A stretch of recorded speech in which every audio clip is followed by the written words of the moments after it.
ਦੀ ਰਾਹੀਂ ਲਿਖੀ ਗਈ ਗੁਲਾਮ ਯਿਸੂ ਮਸੀਹ ਦੀ ਪਾਕ ਇੰਜੀਲ ਤੇ ਉਹਦਾ ਦੂਸਰਾ ਬਾਬ ਤੇ ਪਹਿਲੀ ਆਇਤ ਤੋਂ 11ਵੀਂ आयत तक खुदावंद के कलाम चो पढ़िया जाता है कि खुदावंद के कलाम च इस तरह लिखा है। फिर तीसरे दिन काना गलील च एक शादी हुई ते यीशु की मां उत्थे सी ते यीशु ते उहदे शागिर्दां दी भी उस शादी च दावत सी। ते जदों मैं हो गई ते यीशु की मां ने उन्होंने आख्या कि उन्हां दे कोल हुण मैं नहीं रही। यीशु ने उन्होंने आख्या है औरत मैनू तेरे नाल की काम है, अजे मेरा वेला नहीं आया। फिर उसकी मां ने खादमां नूं आख्या कि जो कुछ ये तुहानूं आखे वो करो। उत्थे यूदियां दी तहारत दे दस्तूर के मुताबिक पत्थर के 6 मटके पए सन।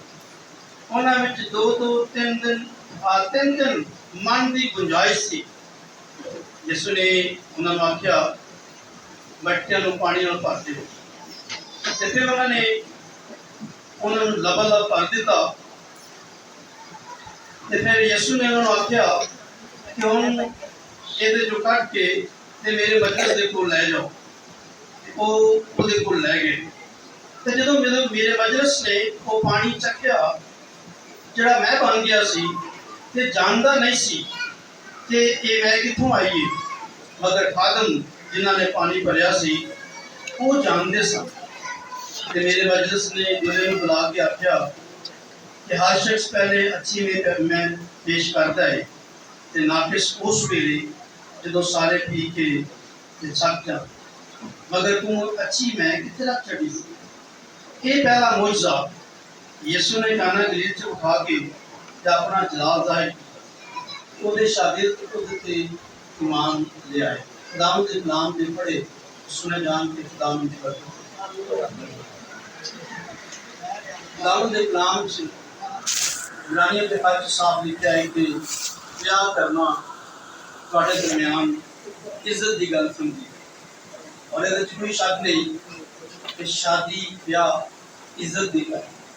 तो खुदा ने जिन्हें शादी की बुनियाद रखी है ते शादी को इज्जत भी उन्हें आप ही दी अपने कलाम के।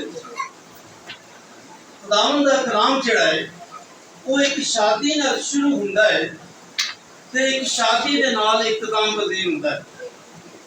जिहड़ी आदम ते हवा की शादी जिहदा इंतजाम भी खुदा ने आप ही किया। प्लीज तुहाडी तवज्जो जिहड़ी है बड़ी जरूरी है। मैं कोई माड़ी गल नहीं कर लगा कि तुम ध्यान न दे सको। ये शादी की गल है ते इज्जत की गल, क्योंकि खुदा दा कलाम शादी नाल शुरू होता है ते आदम ते हवा की शादी जिहदा इंतजाम खुदा ने आप किया। ते आखिरी शादी जिहड़ी बाइबल मुकद्दस दे विच पाई जाती है मुकाशफा की किताब खुदा दे बेटे की शादी, कलीसिया की शादी, बरे दे दुल्हन की शादी। ते पहली शादी भी खुदा ने मुकर्रर की भी आ। ते बाइबल मुकद्दस दे आखिर च भी इसी देखना कि खुदा खुद इंतजाम कर रहे हैं उस शादी का। और बाइबल शादी के ताल्लुक नाल बहुत संजीदा है। इसलिए असी खुदा यीशु मसीह नूं जदों एक शादी दे देखने आ काना गलील च होण वाली शादी, तो बेशक इस वाक्य नूं असी बहुत दफा पढ़िया है, लेकिन असी आज थोड़ी देर वास्ते फिर इस गल ते ध्यान देंगे। इस वाक्य दे विच जिहड़े भेद ने उन्हां नूं असी समझ सकीए, शादी के भेद नूं भी जान सकीए, शादी की हकीकत नूं जान सकीए कि खुदा यीशु मसीह ने आप शादी आके ते शादी की रौनक नूं दुबारा कीता ते बरकत दी। लिखिया है कि खुदावंद दी इस शादी च दावत सब तो खूबसूरत गल जिहड़ी है शादी के मुतलक वो ये है कि खुदावंद दी इस शादी च दावत अंग्रेजी के अल्फाबेट जिहड़े ने उन्हां चों आई दे ताल्लुक नाल असी इस हवाले नूं वेखना। शादी के ताल्लुक नाल इनविटेशन आई तो इनविटेशन ते खुदावंद यीशु मसीह दा ਅਸੀਂ ਇਨਵੀਟੇਸ਼ਨ ਦੇਖਦੇ ਹਾਂ ਇਸ ਸ਼ਾਦੀ ਵਿੱਚ ਖੁਦਾਵੰਦ ਨੂੰ ਇਨਵਾਈਟ ਕੀਤਾ ਗਿਆ, ਕਿਉਂਕਿ ਖੁਦਾਵੰਦ ਨੂੰ ਇਨਵਾਈਟ ਕੀਤਾ ਗਿਆ ਇਸ ਲਈ ਇਸ ਸ਼ਾਦੀ ਦੇ ਵਿੱਚ ਹੋਣ ਵਾਲੀ ਮਿਲਣ ਵਾਲੀ ਜਿਹੜੀ ਬਰਕਤ ਹੈ ਉਹਦਾ ਜ਼ਿਕਰ ਅਸੀਂ ਵੇਖਦੇ ਹਾਂ। ਕਿਉਂਕਿ ਖੁਦਾਵੰਦ ਨੂੰ ਇਨਵੀਟੇਸ਼ਨ ਦਿੱਤਾ ਗਿਆ ਸੀ ਇਸ ਸ਼ਾਦੀ ਦਾ, ਇਸ ਵਾਸਤੇ ਬਾਈਬਲ ਮੁਕੱਦਸ ਖਾਸ ਤੌਰ ਤੇ ਨਵੇਂ ਦੀ ਯੋਹਨਾ ਦੀ ਇੰਜੀਲ 'ਚ ਅਸੀਂ ਇਸ ਸ਼ਾਦੀ ਦਾ ਜ਼ਿਕਰ ਵੇਖਦੇ ਹਾਂ। ਕਿਉਂਕਿ ਖੁਦਾਵੰਦ ਨੂੰ ਇੱਥੇ ਇਨਵਾਈਟ ਕੀਤਾ ਦਾਵਤ, ਔਰ ਖੁਦਾਵੰਦ ਦੇ ਉਹਦੇ ਸ਼ਾगिर्द ਵੀ ਇਸ ਸ਼ਾਦੀ 'ਚ ਮੌਜੂਦ ਨੇ।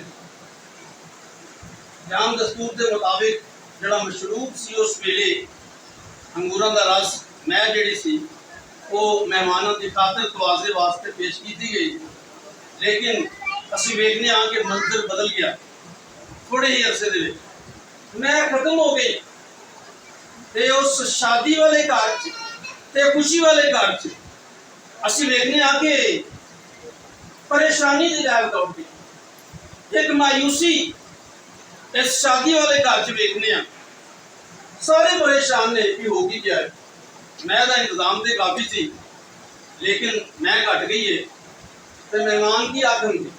ਖੁਦਾਵੰਦ ਯਿਸੂ ਮਸੀਹ ਦੇ ਜ਼ਮਾਨੇ 'ਚ ਸ਼ਾਦੀ ਵਿਆਹ ਉੱਤੇ ਚੀਜ਼ਾਂ ਜਿਹੜੀਆਂ ਸ਼ਾਦੀ ਦੇ ਵਕਤ ਪੇਸ਼ ਕੀਤੀਆਂ ਜਾਂਦੀਆਂ ਉਹ ਵਾਫਰ ਮਿਕਦਾਰ ਦੀ ਹੁੰਦੀਆਂ, ਤੇ ਜੇ ਕਿਸੇ ਵੇਲੇ ਕੋਈ ਸ਼ੈ ਘਟ ਜਾਏ ਤੇ ਮਹਿਮਾਨਾਂ ਨੂੰ ਇਹ ਇਸਤਿਕਾਤ ਹਾਸਲ ਹੁੰਦਾ ਸੀ, ਇਹ ਹੱਕ ਹਾਸਲ ਸੀ ਕਿ ਉਹਨਾਂ ਦੀ ਰਫੜ ਦਰਜ ਕਰਾਂ, ਉਹਨਾਂ ਦੇ ਖਿਲਾਫ ਮੁਕੱਦਮਾ ਕਰਨ ਕਿ ਇਹਨਾਂ ਸਾਨੂੰ ਸ਼ਾਦੀ ਤੇ ਬੁਲਾ ਕੇ ਤੇ ਸਾਡੀ ਬੇਇੱਜ਼ਤੀ ਕੀਤੀ ਹੈ, ਔਰ ਇਹਨਾਂ ਨੇ ਪੂਰਾ ਬੰਦੋਬਸਤ ਵੀ ਨਹੀਂ ਕੀਤਾ।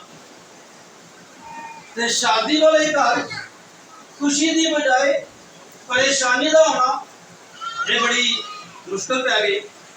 हुण मुकद्दस मरियम यीशु दे कोल आए तो उन्होंने आके की किया, intercession I to intercession Shafayat की, सिफारिश की, शफायत की कि इन्हां दे कोल मैं नहीं रही।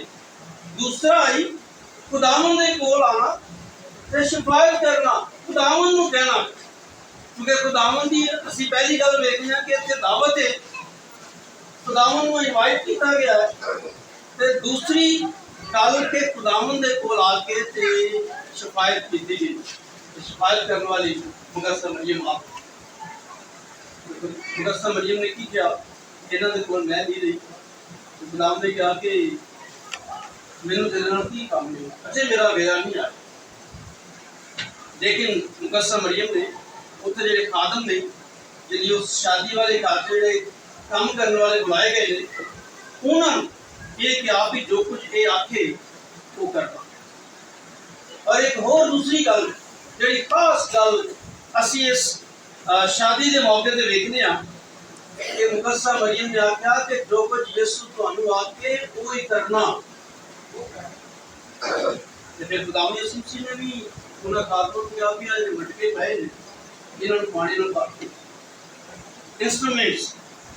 तीसरा आई इंस्ट्रूमेंट्स यानी बर्तन इस्तेमाल होने वाले बर्तन जो उत्ते पए और उन्होंने पानी के भरे जाने वास्ते खुदावंद ने ऑर्डर कर दिता। तो फिर खादमा ने जिवें खुदावंद ने आख्या उस गल नूं पूरा किया और लिखा है कि उन्हां बर्तनों उन्हां खादमा ने की किया, कन्नों कन भर दिता, कन्नों कन भर दिता। इसका मतलब ये कि उन्होंने पूरा काम किया, काना गंजा काम नहीं किया।